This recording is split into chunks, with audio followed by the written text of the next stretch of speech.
बच्चा पार्टी, कैसे हैं आप सभी। आज की क्लास हम लोग करने जा रहे हैं क्लास 10th में कॉनकेव लेंस की। इस वीडियो को लास्ट तक देखिएगा क्योंकि हम लोग इसमें इमेज फॉर्मेशन, नेचर, पोजीशन और इसके बाद यूसेज ऑफ द लेंसेज की बात करेंगे। बहुत छोटा सा वीडियो होगा, एंड तक बने रहिएगा। तो आइए शुरू करते हैं। देखो, सबसे पहले हम लोगों ने जो बेसिक चीज सीखी है वो क्या सीखी है, कॉनकेव सरफेस क्या होती है, राइट, जिसमें कॉर्नर में जो लेंस है वो थिक रहता है जबकि सेंटर में थिन लेंस रहता है। ओके, और दूसरी चीज क्या सीखी कि इसका जो नेचर होता है, इसका जो क्या होता है नेचर होता है वो कैसा है, ये एक नेचर डाइवर्जिंग नेचर होता है। कैसा नेचर होता है बच्चे पार्टी, डाइवर्जिंग। मतलब आपने रे यहां पर एंटर कराई तो ये रे क्या हो जाएगी, डाइवर्ज हो जाएगी। तो डाइवर्ज होने के साथ साथ हम लोग ये एनालाइज कर सकते हैं कि ये रेज कभी एक्चुअल में, रियलिटी में ये इंटरसेक्ट नहीं होंगी। और अगर ये रियल में इंटरसेक्ट नहीं करेंगी, इंटरसेक्शन नहीं होगा, तो इसमें रियल इमेज बनने के कोई चांसेस नहीं है। तो सबसे पहले तो ये पॉइंट आपको माइंड में रखनी है कि अगर कॉनकेव लेंस की बात हो रही है तो यहां पर जो नेचर होगा ना वो always virtual and erect nature की इमेजेस बनेंगी। ठीक है, दूसरी बात क्या आपको याद रखनी है, देखो हम हर बार क्या करेंगे, आफ्टर रिफ्रैक्शन वाली रे को क्या कराएंगे, in the same side of the object intersection कराएंगे, वो भी वर्चुअल इंटरसेक्शन। ठीक है, तो जरा देखो कैसे कराएंगे, ये समझ लीजिए। सबसे पहली चीज तो मान लो हमारे पास कोई एक लेंस है, ये लेंस है, और अगर मान लो ये मेरे पास इसकी प्रिंसिपल एक्सिस हो गई, ठीक है, ये ऑप्टिकल सेंटर हो गया, तो कोई रे जो प्रिंसिपल एक्सिस के पैरेलल जाएगी, कहां से जाएगी, प्रिंसिपल एक्सिस के पैरेलल। ठीक है, तो वो क्या हो जाएगी, आफ्टर रिफ्रैक्शन डाइवर्ज हो जाएगी। क्या हो जाएगी, डाइवर्ज हो जाएगी। हम लोग क्या करेंगे, इसी डाइवर्जिंग रे को इंटरसेक्शन कराएंगे अपने पहले फोकस में, और जहां पर ये इंटरसेक्ट करेगी वो हो जाएगा प्रिंसिपल फोकस, मतलब फोकस 1। क्लियर है ना। अच्छा, दूसरा बात आपको, दूसरी जो बात है वो क्या याद रखनी है, दूसरी बात आपको याद ये रखनी है कि अगर मान लीजिए हम लोग कोई भी रे ऑप्टिकल सेंटर से ड्रॉ करते हैं, कहां से ड्रॉ करते हैं स्टूडेंट्स, ऑप्टिकल सेंटर से, तो आप सभी लोग जानते हैं कि वो रे अनडेविएटेड ही बिना किसी रिफ्रैक्शन फिनोमेना को परफॉर्म करके निकल जाती है। मतलब कि अगर मैं बात करूं, ये कोई रे है जो ऑप्टिकल सेंटर से हम लोग ड्रॉ कर रहे हैं, तो ये विदाउट किसी भी तरह का रिफ्रैक्शन करते हुए क्या हो जाएगी, ये पास आउट हो जाएगी। और देखो, याद करो वो वाली वर्चुअल रे हम लोगों ने मैच कराई थी, ये ऑप्टिकल सेंटर वाली रेज, ये जहां पर इंटरसेक्शन करेंगी वहीं पर हम लोग एक इमेज फॉर्म करेंगे, that is virtual and erect image. ठीक है, चलो भाई तो शुरू करते हैं हम लोग। तो अगर मैं बात करूं कि इसमें सिर्फ दो ही केस होते हैं, देखो कैसे, हमने एक थिन कॉनकेव लेंस लिया, ये ऑप्टिकल सेंटर हमने बनाया, और ऑब्जेक्ट को पहले मैंने रख दिया यहां पर, मान लो ये है सेंटर, या मैं इसको बोल सकता हूं 2f1। ठीक है, तो मैंने ऑब्जेक्ट को पता है कहां रखा, हमने रखा इन्फिनाइट में। कहां रखा, इन्फिनाइट में। पहला केस है, ध्यान दीजिए। तो इन्फिनाइट में हमें शेप और साइज तो पता नहीं है कि भाई कितना बड़ा शेप का हमारे पास ऑब्जेक्ट है, या है ना, तो हमने पहली रे कहां से डाली, प्रिंसिपल एक्सिस के पैरेलल। ये रे क्या हो जाएगी, ये हो जाएगी हमारे पास रिफ्रैक्ट हो जाएगी, या ये कह सकता हूं डाइवर्ज हो जाएगी। दूसरी रे फिर से प्रिंसिपल एक्सिस से हम लोगों ने ड्रॉ करी, क्योंकि प्रिंसिपल एक्सिस से रेज ड्रॉ करना तो हमारा जन्म सिद्ध अधिकार है। तो जैसे ड्रॉ करी तो ये भी रे हमारे पास क्या हो जाएगी, डाइवर्ज हो जाएगी। तो आफ्टर डाइवर्जन जो इनकी जो रेज हैं, ये इनको वर्चुअली मीट कराएंगे एक पॉइंट पर, जिस पॉइंट को हम लोग किस नाम से जानते हैं, फोकस पॉइंट के नाम से जानते हैं। देखो, तो हमने क्या देखा, हमने देखा कि जो इमेज बन रही है वो वर्चुअल बन रही है, और कहां पर बन रही है, ये बन रही है फोकस पे बन रही है, और कहां बन रही है, same side of the object बन रही है। क्लियर। और इसका नेचर अगर बात करूं, वर्चुअल इरेक्ट कंफर्म हो गया। साइज की बात करूं तो देखो, ये जो प्रिंसिपल एक्सिस है इसी में बन रही है, तो बहुत ही पॉइंट साइज, वेरी डेमिनिज्ड है ना, हाईली डेमिनिज्ड बोल सकते हैं, ये बन रही है। क्लियर है बात कि नहीं क्लियर, चलो ठीक है। दूसरा केस जरा साइड में देख लो।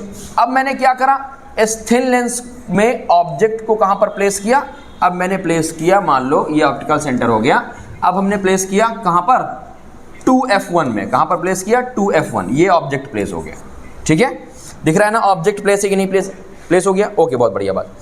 अब जब ऑब्जेक्ट प्लेस हुआ तो पहली रे कहां से जाएगी, जन्मसिद्ध अधिकार क्या है आपका, प्रिंसिपल एक्सिस के पैरेलल। अच्छा, ये तो वर्चुअल वाली रे है ना, अपने को रे तो रियल चाहिए कम से कम। पहली रे कहां से जाएगी, प्रिंसिपल एक्सिस के पैरेलल। आफ्टर रिफ्रैक्शन क्या होगी, डाइवर्ज हो जाएगी।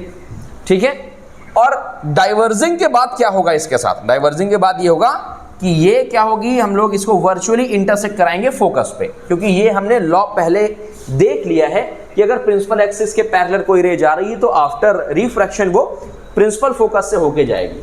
क्लियर है कि नहीं क्लियर? ओके। दूसरा क्या करें, दूसरी रे हम लोग ऑप्टिकल सेंटर से ड्रॉ करते हैं। कहां से ड्रॉ करते हैं? ऑप्टिकल सेंटर से। तो जब ऑप्टिकल सेंटर से ड्रॉ करेंगे तो ये रे विदाउट डेविएशन क्या हो जाएगी, अनडेविएटेड निकल जाएगी, है ना। तो ये तो हो गया हमारे पास क्या, फोकस, ये हो गया हमारे पास फोकस 1। अब देखो इंटरसेक्शन कहां पर हो रहा है, मतलब कि अगर मैं बात करूं तो इस रे को भी मैं बढ़ा सकता हूं। देखो दूसरे कलर से मैंने क्या किया, इस रे को यहां से बढ़ा दिया, वापस बढ़ाया, तो यहां पर इंटरसेक्शन हुआ, तो हमारे पास जो ऑब्जेक्ट बनेगा, जो इमेज बनेगा, वो यहां पर इमेज बन जाएगा। आपको इमेज दिख रही है, नहीं दिख रही? ये दिख रही, दिख रही। साइज बताओ कैसा है, वेरी डिमिनिश्ड या स्मॉल साइज, है ना। देखो इसके कंपैरिजन में नेचर कैसा हो गया, वर्चुअल एंड इरेक्ट हो गया, ठीक है। तो एक और खास बात आपको याद रखनी है कि या तो इस जो लेंस है इसमें ऑब्जेक्ट इन्फिनाइट में हो सकता है, और या फिर जो ऑब्जेक्ट है वो इन्फिनाइट और ऑप्टिकल सेंटर के बीच में कहीं पर भी आप रख दो, जो इमेज की पोजीशन होगी वो between optical centre and principal focus के बीच में होगी, और नेचर होगा वर्चुअल इरेक्ट, और साइज ऑलवेज आएगा वेरी स्मॉल। और एक केस और चेक कर लेते हैं, ठीक है। चलो एक केस और चेक करेंगे भाई, आपका भी मन नहीं खराब होना चाहिए ना कि अरे सर अपने मन से सब कुछ बता दे रहे हैं, है ना। आओ चेक करके देख लेते हैं भाई, है ना। अगर बन रहा है तो बहुत अच्छी बात है। ये तो प्लेनो कॉनकेव लग रहा है क्या, थिन है बीच में। तो ये ऑप्टिकल सेंटर है मान लो, ठीक है। ये हमने रखा, ये मान लो हमारे पास ये है 2f1 और ये है हमारे पास f1, ठीक है। और हमने ये ऑब्जेक्ट को रख दिया बिटवीन 2f1 एंड f1, ठीक है। तो ये बताओ पहली रे कहाँ से हमें ड्रॉ करनी है, ऑलवेज प्रिंसिपल एक्सिस के पैरेलल, क्योंकि ये तुम्हारा क्या है, जन्मसिद्ध अधिकार है। तो प्रिंसिपल एक्सिस के पैरेलल जैसे ही रे गई वो क्या हो गई, डाइवर्ज हो गई। क्या हो गई, वो डाइवर्ज हो गई। और डाइवर्ज होने के बाद वो कहाँ से मीट करेगी, वो मीट करेगी हमारे पास प्रिंसिपल फोकस से। कहाँ से मीट करेगी, प्रिंसिपल फोकस से, ठीक है। और दूसरी रे कहाँ से हमें ड्रॉ करनी, ऑप्टिकल सेंटर से हमने ड्रॉ कर दी। इसको भी अगर मैं इमेजिनरी पीछे बढ़ाता हूं तो ये रे यहां से आकर के कहां पर, यहां पर इंटरसेक्ट कर जाएगी, कुछ इस पोजीशन पे कर जाएगी, नहीं कर जाएगी। देखो अभी भी इस कंडीशन में भी जो इमेज बन रही है वो कहां पर बन रही है, between focus and optical centre. Nature कैसा है, वेरी स्मॉल, है ना, ये डिमिनिश्ड नेचर बोल सकता हूं, और साइज क्या है, वेरी स्मॉल। क्लियर। और देखो वर्चुअल और इरेक्ट है, सब कुछ तो सब आपके सामने है। अब देखो कहीं पर भी आप ऑब्जेक्ट को प्लेस करोगे, सिर्फ दो कंडीशन, इसीलिए ये सबसे इजीएस्ट लेंस होता है। इसका ज्यादा यूज भी नहीं है, इसका मेनली जो यूज होता है वो करेक्शन के लिए होता है। चलो और देख लेते हैं इनके यूजेस क्या क्या है। देखो पहला चॉइस, अगर हम कॉन्वेक्स की बात करें तो कॉन्वेक्स में जो ब्रॉड यूज है वो किस किस में यूज होता है, जरा देखो। वो यूज होता है स्पेक्टिकल्स बनाने में, ठीक है। ओके, जैसे मैं कह सकता हूं फॉर साइटनेस को खत्म करने में इसका यूज होता है। ये क्या लिखा हुआ है भाई, स्पेलिंग मत जाना, है ना। ये मैग्नीफाइंग ग्लास होना चाहिए, यहाँ पर मैग्नीफाइंग ग्लास बनाने में इसका यूज होता है, ठीक है। इसके बाद स्पॉट लाइट्स में इसका यूज होता है, कहां पर, स्पॉट लाइट्स में। और आईपीस जानते कि नहीं जानते, ठीक है। आईपीस एक ऐसा लेंस होता है जो इमेज को मैग्नीफाइड करता है। कहां लगा रहता है, आपने कंपाउंड माइक्रोस्कोप का नाम सुना है, तो उसमें दो लेंस रहते हैं, L1 एंड L2। तो जो आई लेंस होता है उसी को आई पीस भी बोलते हैं, जो आई लेंस होता है, ठीक है। इसका काम क्या होता है, वो एक कंस्ट्रक्टेड इमेज को रिकंस्ट्रक्ट करके हाईली मैग्नीफाइड बनाती है। कौन सा केस होगा बताओ तो जरा। ये केस होगा कि ऑब्जेक्ट को हम ऑप्टिकल सेंटर और फोकस के बीच में रखें, तभी जाकर के वो मैग्नीफाइड इमेज बना सकती है। इसमें देखो दूसरा वाला यूज देखो, कहते हैं करेक्शन ऑफ शॉर्ट, अरे शॉर्ट होता है, ठीक है, टाइपिंग मिस्टेक।